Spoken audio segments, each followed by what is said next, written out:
você está no canal da Maistane e hoje nós vamos falar sobre aneurisma, que é considerado comum, apesar de existir mais de 150 mil casos ao ano, né? 1 a 5% da população convive com algum tipo de aneurisma e 15%, né? Existe 15% de mil hemorragias por rompimento no Brasil durante ao ano.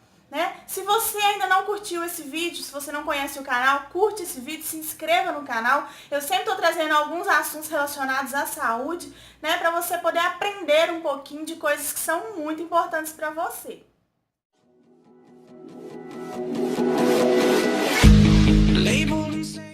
Pensando então nas estatísticas relacionadas ao aneurisma, né, a maioria é comum, né, em pessoas maiores de 40 anos de idade, né, maioria no sexo feminino, então as mulheres elas são mais atingidas e é raríssimo em crianças. Quando a gente pensa em casos de família, né, quem tem alguma pessoa na família com aneurisma tem uma chance aí maior de 8% de uma pessoa que não tem.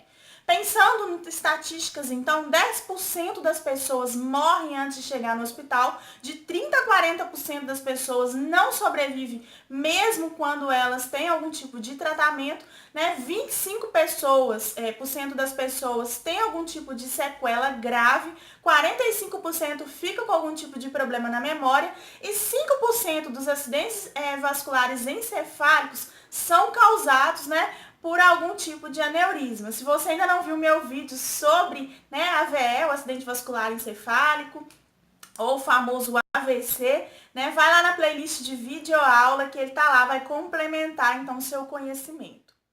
Existe então uma área inchada e enfraquecida ali na artéria, né? Semelhante a um balão mesmo, quando existe uma dilatação anormal, uma vasodilatação anormal. A vasodilatação, gente, ela é um processo normal, né, fisiológico do organismo para controlar o equilíbrio de pressão arterial, né? E aí no caso do aneurisma, essa vasodilatação ela é anormal. Existe um enfraquecimento, então, crônico desse tecido muscular, né? Somente o aneurisma ele não vai causar nenhum tipo de sintoma. Depois nós vamos falar um pouquinho sobre sintoma, né? E o risco de rompimento de quem já tem o aneurisma, ele vai aumentando aí ao longo dos anos.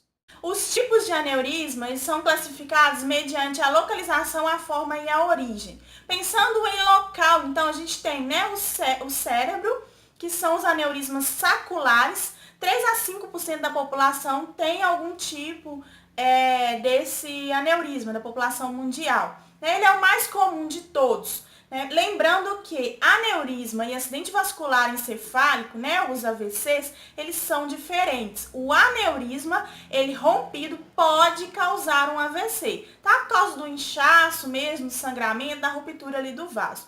Nós temos, né, pensando em local, os aneurismas de aorta abdominal, né? Lembrando que a aorta é a maior artéria do sistema circulatório, ela transporta todo o oxigênio aí, o sangue oxigenado para o corpo, e 10 a 15% da população, somente 10 a 15% sobrevive a esse tipo de aneurisma.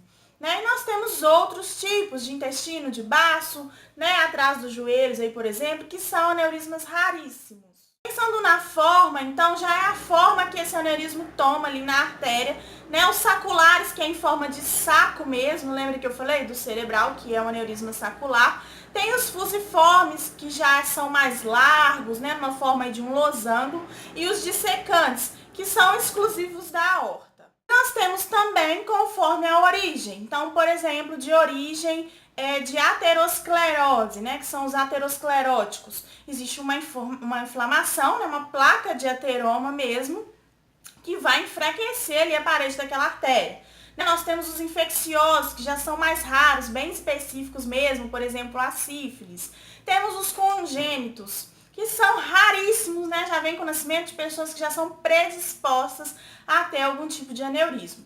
A causa dos aneurismos, gente, é o enfraquecimento mesmo da parede ali daquele vaso, daquela artéria. A longo prazo, essa artéria ela vai inchar, né? Ela vai dilatar, né? E esse impacto ali da pressão sanguínea passando ali naquele vaso vai causar algum tipo de aneurisma. A prevenção, ela vai ser de acordo com os fatores de risco, né, que essa pessoa tá ali submetendo mesmo ao longo das suas atividades diárias. Eu vou falar sobre cada um deles detalhadamente para a gente entender a forma de poder prevenir algum tipo de aneurisma. Então, se você conhece alguma pessoa que vai se encaixar em algum desses fatores de risco, já manda para ela esse vídeo para ela poder começar a prevenir, porque o aneurisma não é brincadeira, né? Então, pessoas com maior de 50 anos de idade, né, já tem uma estrutura mesmo da parede daquelas artérias ali comprometidas. Quem fuma, gente, o tabaco, né, ele enfraquece um gene respiratório responsável pela proteção das artérias. Então, quando a pessoa ela começa a fumar, né, esse gene ali vai ser comprometido e não vai proteger a parede dessas artérias. Né? Álcool e drogas, né? A pessoa que faz ali o consumo de drogas, né, a droga ela causa uma euforia no organismo, então ela aumenta a frequência cardíaca, que é o batimento ali do coração, e aumenta a pressão arterial, né? Isso causa uma sobrecarga ali na parede daquela artéria. O álcool, né, quem bebe, faz uso de consumo de bebidas alcoólicas, né, em excesso. O álcool ele enfraquece também a parede das artérias, deixando essa pessoa mais suscetível a desenvolver algum tipo de aneurisma.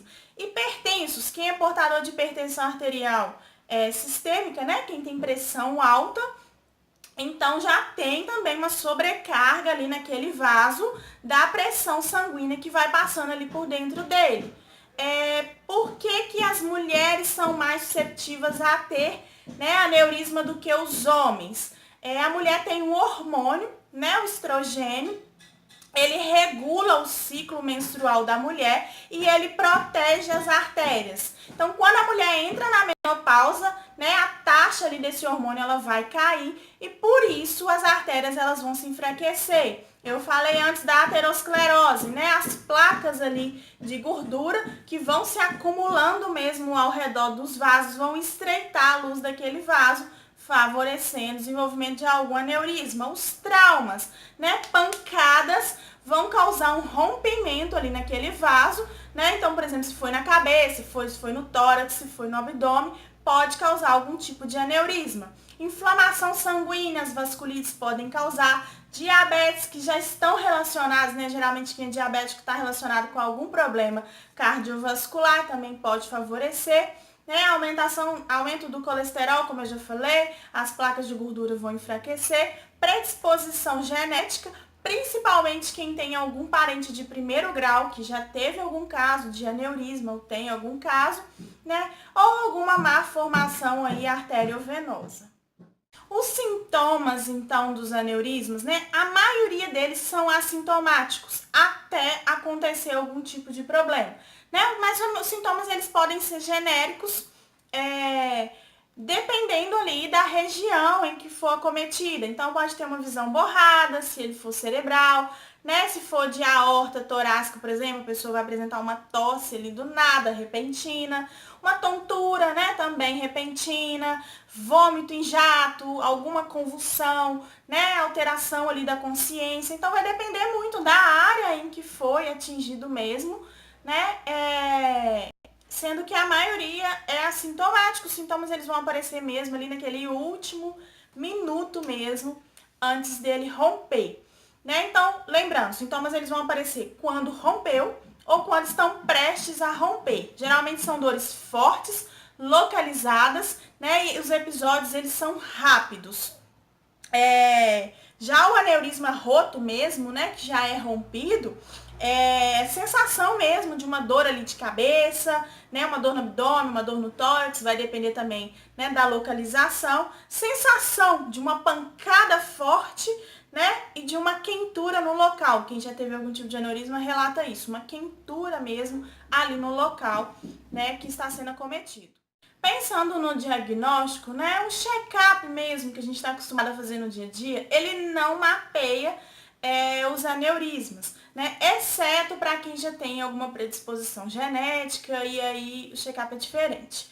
Né? Mas quando a gente tem um aneurisma roto, que é um aneurisma que já foi rompido, existem alguns exames que são necessários serem realizados. Às vezes uma tomografia computadorizada, né, para ver alguma hemorragia local, uma punção lombar para ver mesmo o líquor, né, se tem algum sangue indicativo, algum sangramento indicativo, uma angiografia cerebral, né, um tubo flexível vai na artéria da perna até o local do aneurisma. Não vou ficar entrando em detalhe aqui de exame, só para vocês saberem que existe alguns tipos de exames, né, realizados mediante um aneurisma já rompido, ou uma angiotomografia, que já é um exame que não é invasivo, porém precisa de um contraste, uma ressonância magnética ou uma ecografia de tórax para mapear mesmo a extensão do aneurisma ou da hemorragia, e um ecocardiograma torácico, que já é para avaliar as questões mesmo do coração.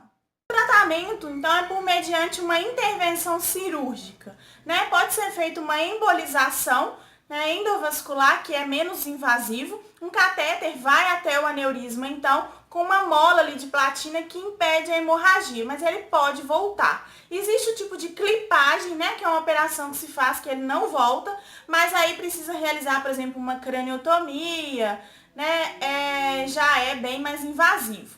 O aneurisma roto, então, ele precisa de uma cirurgia imediata, né, o aneurisma rompido.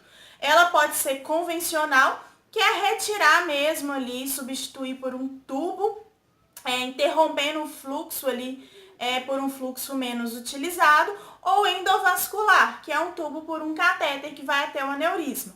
Né? O pós-operatório, então, é a convivência. Como que essa pessoa vai conviver ali depois dessa cirurgia? Vai monitorar se existem aneurismas não rompidos, aneurismas não rotos. Bom, gente, eu espero que você tenha aprendido mais sobre aneurisma, né? Principalmente sobre os fatores de risco, aprender a prevenir, né? Porque nós precisamos cuidar da nossa saúde. Se você gostou desse vídeo, curte esse vídeo se você ainda não curtiu. Se inscreva no canal para você sempre receber assuntos relacionados aos temas de saúde. Compartilhe esse vídeo, né, nas suas redes sociais, no Instagram, no WhatsApp, no Facebook. Me siga no Instagram, todos os dias eu posto alguma coisa no Instagram relacionada aqui ao canal do YouTube.